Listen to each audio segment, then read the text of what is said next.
man, are they good. That was about like I thought it would be. Agonizing, tough, hard fought. So well coached. I told our team before the game, I said it's a team built to win championships and to win.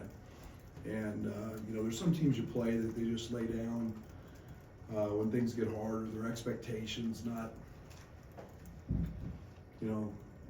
maybe not to come in here and win. That one is. That team's wired to do that, and it was good. I mean, a good college basketball game. Good for us. Special night for Merck. Wow, it's amazing when you get lost in the game and you play to win. I think he would tell you that I've been on him pretty good for a couple of days about his performance rebounding. I think he had an 18% go rate in the Tech game, and that was not very good, awful, and especially for a guy that was coming off some pretty good rebounding games. I think he took that personal. He likes to win. He knows that's what you do. I thought it was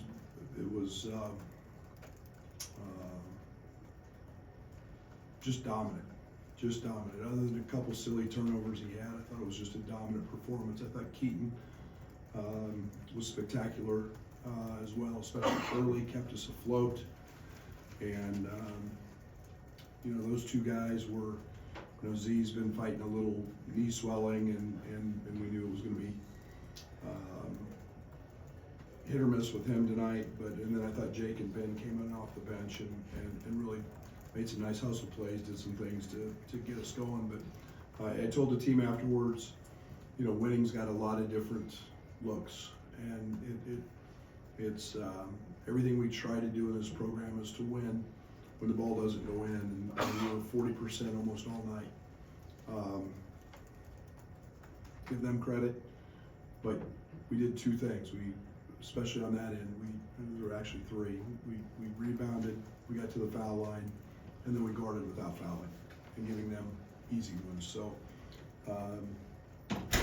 we're growing, we're getting better, and it was a great win against a good basketball team, especially coming off, the Tech win. There was a lot of motion in that game. Coach, those two freshmen, David and Keaton, are showing to be matchup problems. What attributes and skill sets can contribute to that? Yeah, there's nothing they really can't do. Shoot it, dribble it, pass it, and it's where it all starts is there. And then, it's the essence of positional size. I thought David, first half, I thought passed up 3 or 4 opportunities to score the ball when he had one-on-one coverage. He wears us out in practice doing that. I thought he just trying to get guys going and be too unselfish. But I just thought they got lost in the game tonight, and then their skill set just took over. And it's not very rare you see two freshmen, maybe one, but have two that just become that dominant, and they were that tonight. David just did something even Kobe Coburn never did, 20, 21 rebounds like that. What's prepared him for this, bro? Is it his way wired, or what is it? Yeah, he's wired different now, and like I said, I challenged him pretty good this week in practice, and he's better than that, and he's a young man who strives for greatness. He doesn't settle, and he's maybe competitive, cheat you, fight you, do whatever to win. He's like that, and those are pretty good traits. And tonight it was just okay. I'm going to listen to my coach, and he did. Brad Keaton had 11 free throws tonight. Far away leads the team in free throw attempts so far this year. Is that his ability to play through contact something you saw, or is he surprised by that? No, it's something we knew he could do. You know, he's crafty. He's got a great change of pace. He's got really good size. He's got the ability to get it up there with either hand.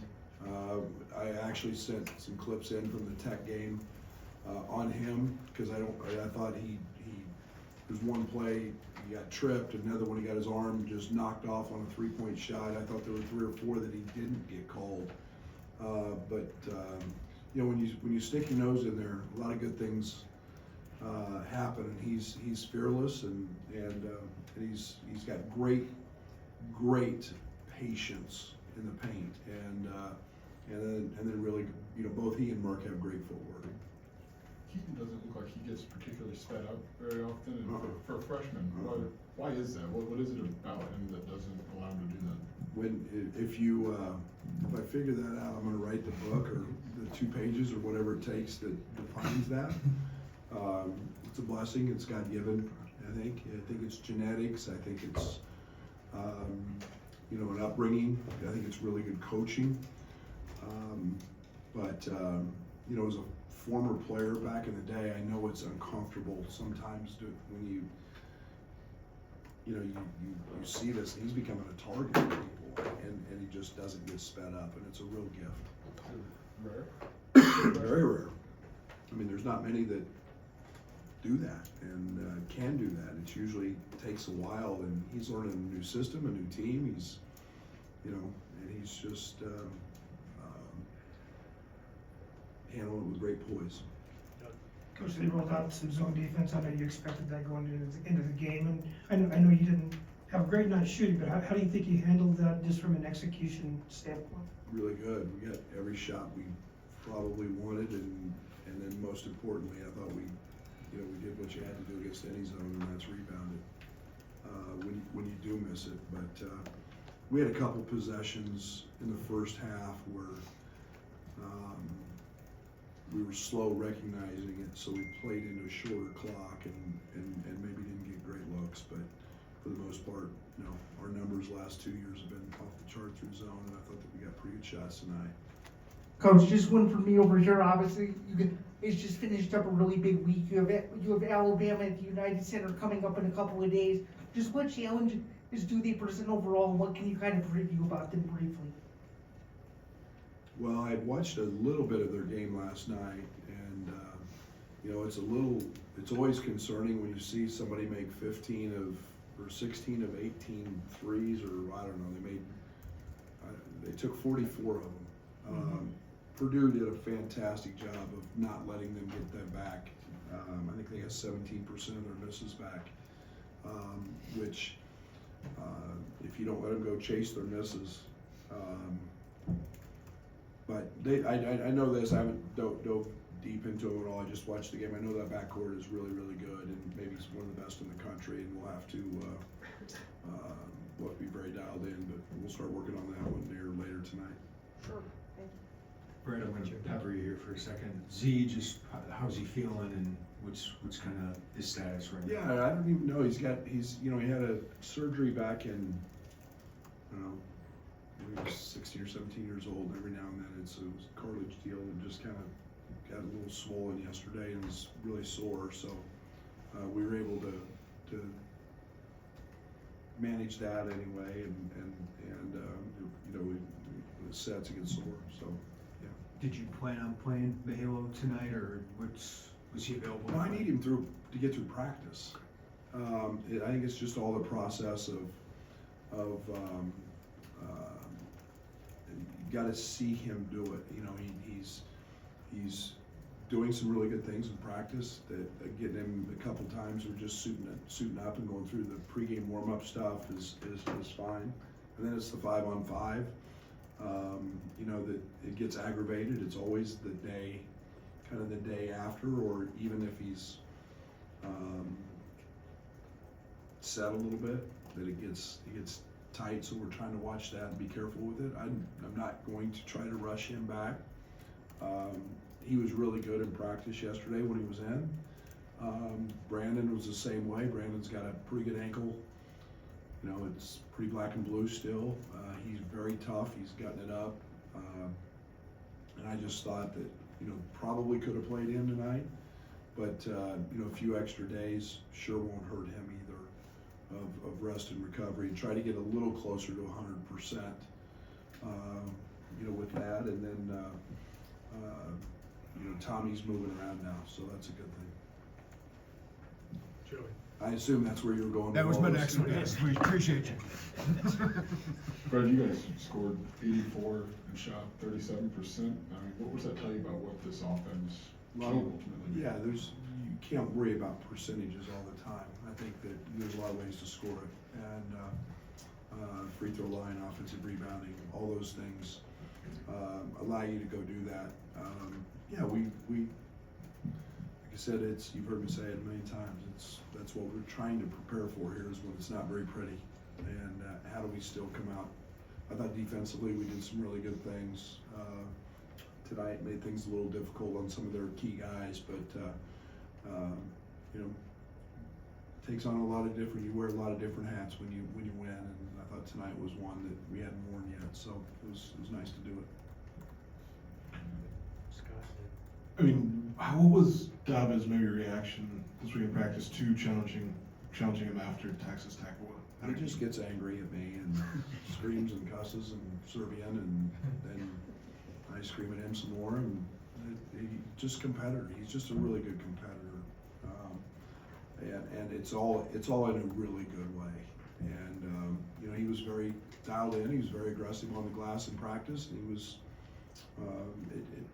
It carried over. You know, as coaches have the old cliche. You know, you play how you practice, and he practiced that way. He had a great couple days of practice. Brad, Andre started the game really strong. Seemed like he kind of ran out of gas later as the game progressed. Is that maybe a physical hangover from the extra minutes he got on Tuesday, or?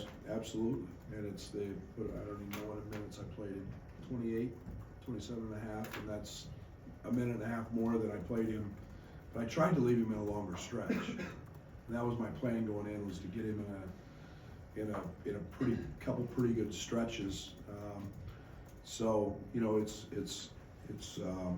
an important few days for him as well, in terms of, you know, he's coming off an injury, but more importantly, we got to keep conditioning and keep growing that. And so, yeah, it's a process. Brian, and then Coach, we've asked you a lot about Keaton. Obviously, there's different ways he's impacted the game, but just want to get your thoughts defensively on just the strides you've seen him make since he's come to campus.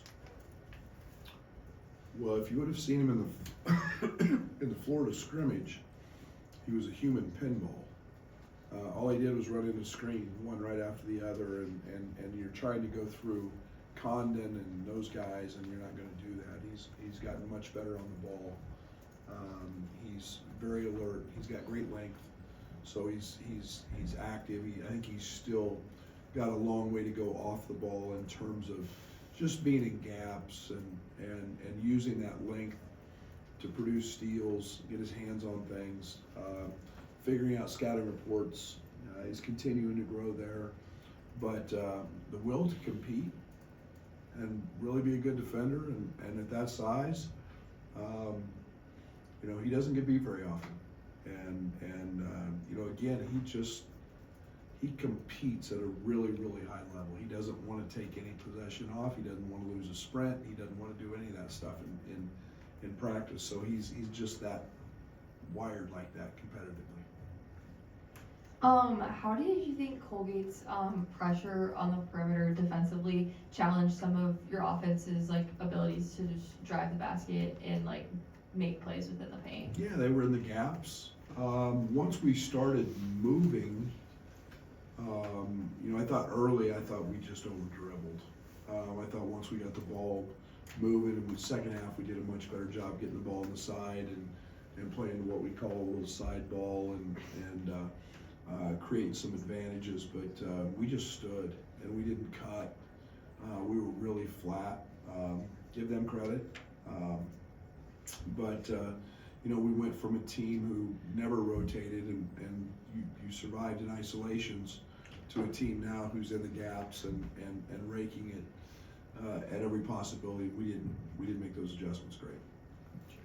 Brad, you said this is kind of what you expected, both because the opponent and the emotion of Tuesday. So when you have this kind of, you know, especially the veterans didn't perform at the highest level, how do you react to it? How do you move forward after a loss? Yeah, I think we understand that not every game's perfect, but I think that it's a challenge to learn from. How much emotion plays in the game. You know, I told them afterwards, you get 31 of these, you're guaranteed 31 or I guess 32 if everybody's in the conference tournament now, but not many times. And to come do it in front of a sellout crowd and it's a privilege to do that, and we want to make the most of that. And you know, almost always it carries over from practice.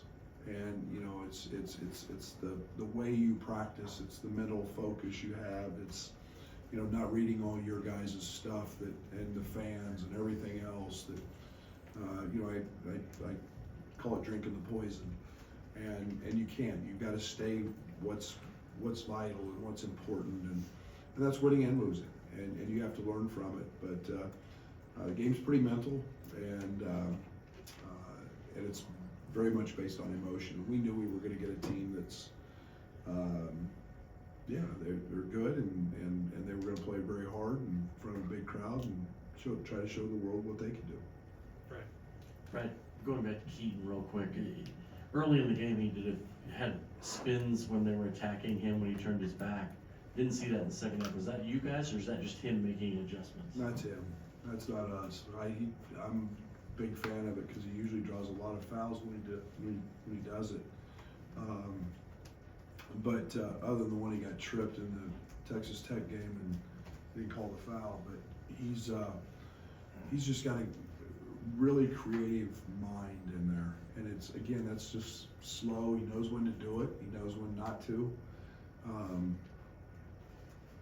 Not much I can take credit for with him, to be very honest. He just does it. He's just a very instinctive player that makes a lot of the right decisions. He made one really bad one on the baseline, which was a freshman mistake. Coach, offensively, how much have you and Tyler had to adjust a little bit to the skill sets that you have on this club? And are we seeing a return of Booty Bowl to bring back a kind of a blast from the past a little bit? I sure hope so.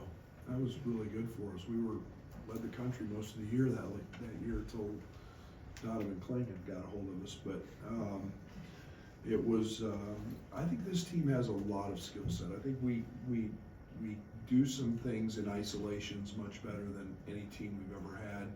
I think we proved that against Tech when you see a lot of switching. I think we can be really downhill.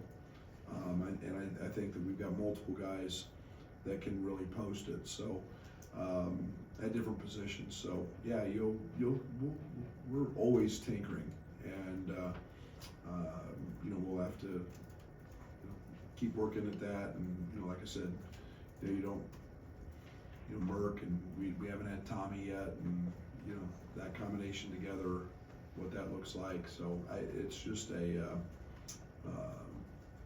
still an experiment. Okay, this will be our last one here. Go ahead, Scott. With David now kind of just seeing what he can do when he, you know, really applies himself on the boards, do you see him continuing to almost push himself ahead of the Alabama game, knowing it's a different stage, or do you think you're going to keep having to hammer him in practice a little bit more? Well, he's got no choice in that. I'm going to keep hammering him. That's, you know, we've got to get Andre rebounding more. I thought that he's got to have some help. You know, everybody's going to try to hit him and you know, block him out and put up those kind of numbers. He'll draw some attention, so it should open things up for others. And you know, that's our deal, man. We got to rebound the ball. Got to rebound it. Thank you. Good luck.